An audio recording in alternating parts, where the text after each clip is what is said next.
Hi ಎಲ್ಲರಿಗೂ ನಮಸ್ತೆ, welcome back to my channel. ಇವತ್ತು ನಾವು ಚಿಟಿಗೋಳಿ ಎಲೆಗಳ ಕಷಾಯ ಹೇಗೆ ಮಾಡೋದು ಅಂತ ನೋಡೋಣ. ಮೊದಲಿಗೆ ನಾನು ಚಿಟಿಗೋಳಿ ಬಳ್ಳಿ ಹೇಗಿರುತ್ತೆ ಅಂತ ತೋರಿಸ್ತೀನಿ. ಇದೇ ನೋಡಿ ಬಳ್ಳಿ, ಇದರಲ್ಲಿ ಮುಳ್ಳುಗಳಿರುತ್ತೆ. ಇದು ಮರಗಳ ಆರೋಹಿಯಾಗಿ ಬೆಳೆಯುತ್ತೆ. ಇದನ್ನು ಗಜಗದ ಬಳ್ಳಿ ಅಂತ ಸಹ ಕರೀತಾರೆ. ನಾವು ಕೊಡಗಿನಲ್ಲಿ ಇದನ್ನು ಚಿಟಿಗೋಳಿ ಬಳ್ಳಿ ಅಂತ ಕರಿತೀವಿ.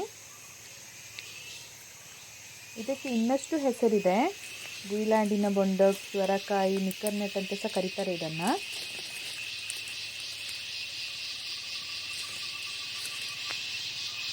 ಇದೊಂದು ಪೊದೆ ಸಸ್ಯ. ಇದರ ಎಲೆಗಳಲ್ಲಿ ಬಹಳಷ್ಟು ಔಷಧೀಯ ಗುಣಗಳಿದೆ ಅಂತ ಹೇಳ್ತಾರೆ.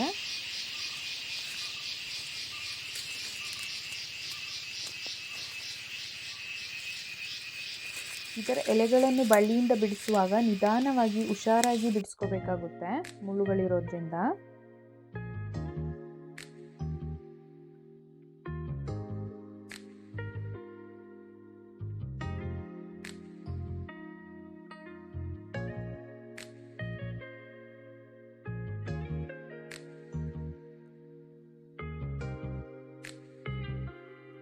ಕೊಡಗಿನಲ್ಲಿ ಮಳೆ ಹೆಚ್ಚಿರೋದ್ರಿಂದ ಮಳೆಗಾಲದ ಪ್ರಾರಂಭದಲ್ಲಿ ಶೀತ, ಕೆಮ್ಮು, ಜ್ವರ ಇದನ್ನೆಲ್ಲ ತಡೆಗಟ್ಟಲು ನಾವು ಇದನ್ನು ಕಷಾಯ ಮಾಡಿ ಕುಡಿತೀವಿ.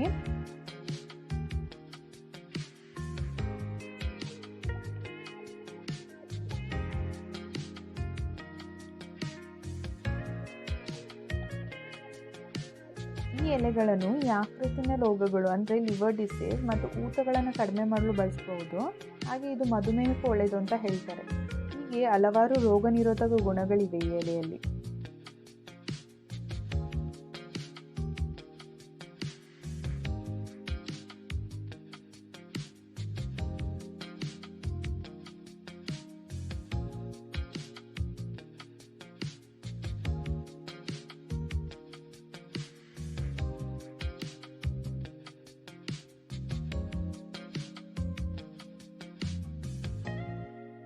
ಬಳ್ಳಿಯಲ್ಲಿ ಮುಳ್ಳಿರೋದ್ರಿಂದ ಕಷಾಯಕ್ಕೆ ಬೇಕಾದಷ್ಟು ಮಾತ್ರ ನಾವು ತೋಟಗಳಲ್ಲಿ ಉಳಿಸ್ಕೊಳ್ತೀವಿ.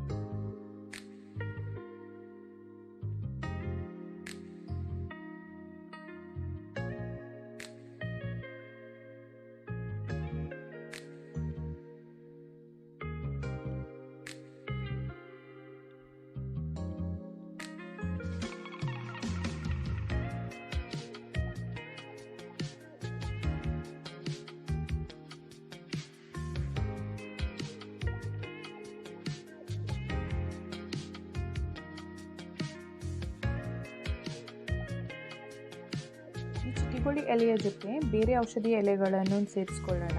ಮೊದಲಿಗೆ ದೊಡ್ಡ ಪತ್ರೆ.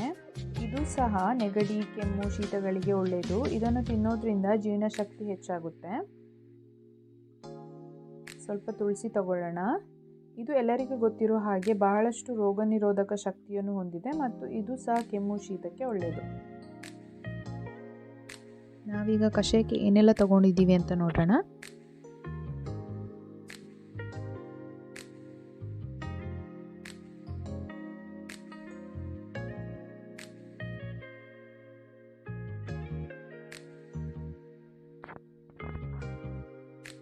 ಮೊದಲಿಗೆ ಚಿಟಿಗೋಳಿ ಎಲೆ, ತುಳಸಿ,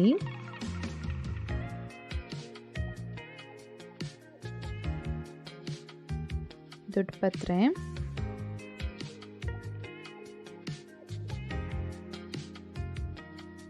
ಅಮೃತಬಳ್ಳಿ ಎಲೆ,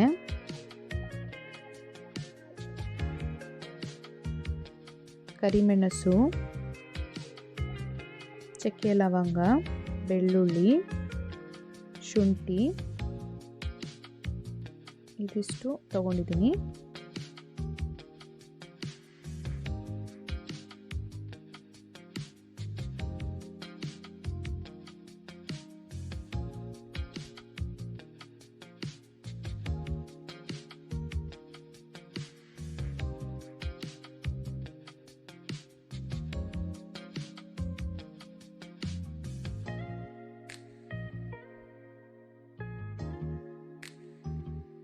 ಈಗ ನಾವು 2 ಗ್ಲಾಸ್ ನೀರನ್ನು ತಗೊಂಡಿದ್ದೀನಿ. ಅದಕ್ಕೆ ಸ್ವಲ್ಪ ಉಪ್ಪು, ಸ್ವಲ್ಪ ಅರಿಶಿನ,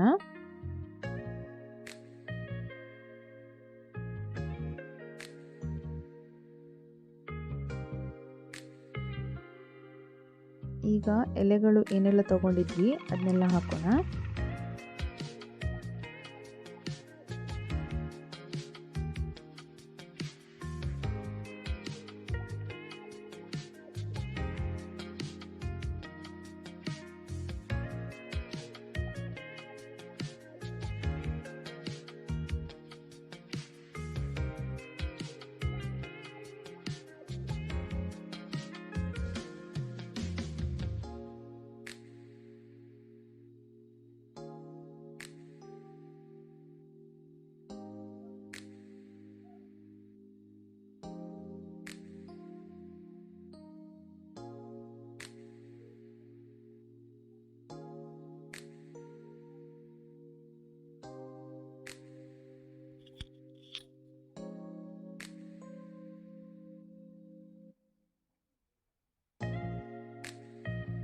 ಈಗ ಸ್ವಲ್ಪ ಶುಂಠಿ, ಬೆಳ್ಳುಳ್ಳಿ, ಚಕ್ಕೆ, ಲವಂಗ, ಕರಿಮೆಣಸನ್ನೆಲ್ಲ ಹಾಕ್ಕೊಂಡು ಚೆನ್ನಾಗಿ ಕುದಿಸ್ಕೊಳ್ಳೋಣ. 2 ಗ್ಲಾಸ್ ನೀರು 1 ಗ್ಲಾಸ್ನ ಪ್ರಮಾಣ ಬರೋವರೆಗೂ ಚೆನ್ನಾಗಿ ಕುದಿಸ್ಕೊಳ್ಳೋಣ.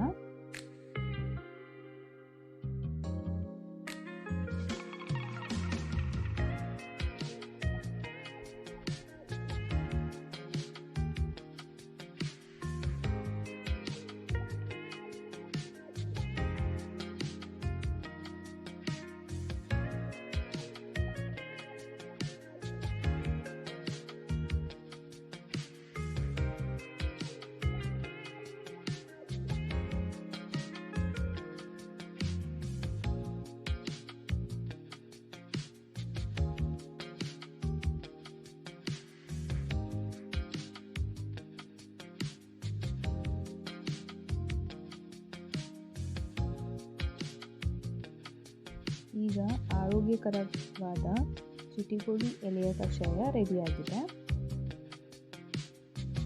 ನಿಮ್ಮ ಕಡೆ ಈ ಬಳ್ಳಿಯನ್ನು ಏನಂತ ಕರೀತಾರೆ ಅಂತ ಕಮೆಂಟ್